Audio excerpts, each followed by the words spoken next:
Hi everyone, thank you so much for joining this session. In this session, we are going to talk about Google Cloud VPC. Now, you might be thinking why we are starting with Google Cloud VPC because there are multiple services that are provided on Google Cloud platform such as Compute Engine or storage. So why VPC? Let me give you one example. Let's say you are going to create your own data center. And once your data center is ready, what will be your first step? Your first step will be to create a network on a data center so you can deploy your resources inside that network. Similarly, on Google Cloud Platform, Google Cloud provide a VPC by which you can create your own network and you can deploy your resources inside that network. So what VPC stand for? VPC stand for Virtual Private Cloud. Virtual Private Cloud provide a networking functionality to compute resources such as Compute Engine, Google Kubernetes Engine, App Engine. You can create multiple VPC, but please note that every VPC is isolated from each other. Let's say you have VPC A and VPC B. Now you have resources in both VPC. Now VPC A resources cannot communicate with VPC B resources over a private network. They have to communicate over a public network. Once you deploy resources inside a same network, they can communicate with each other over a private network because they are in the same network. So please know that while you're deploying your network, that VPCs are isolated from each other. There are some cool features of Google Cloud VPC that we are going to talk about. First is VPC is global.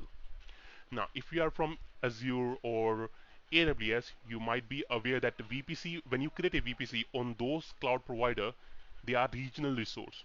Like once you create a VPC, let's say I'm going to create a VPC in Virginia, that VPC will stay inside the Virginia and I can't use that VPC in any other region.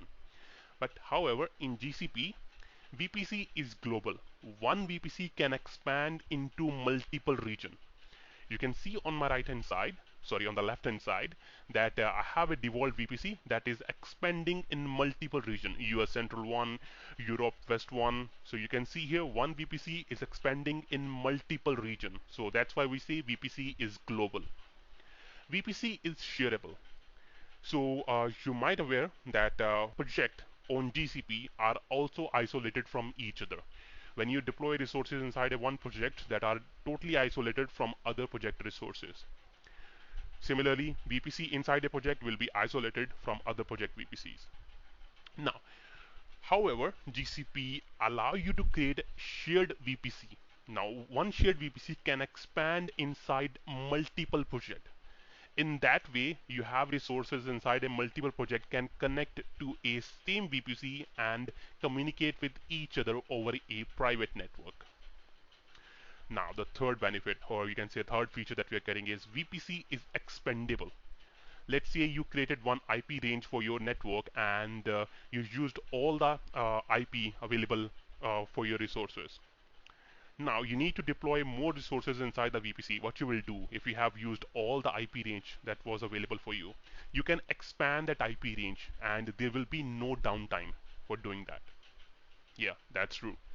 You can expand your VPC CIDR range as per your need whenever you require it, and there will be no downtime. So that is all about Google Cloud VPC. In the next session, I will teach you how to create a VPC on Google Cloud Platform. So that's all for this video. Thank you so much for watching. Have a good day. Bye bye.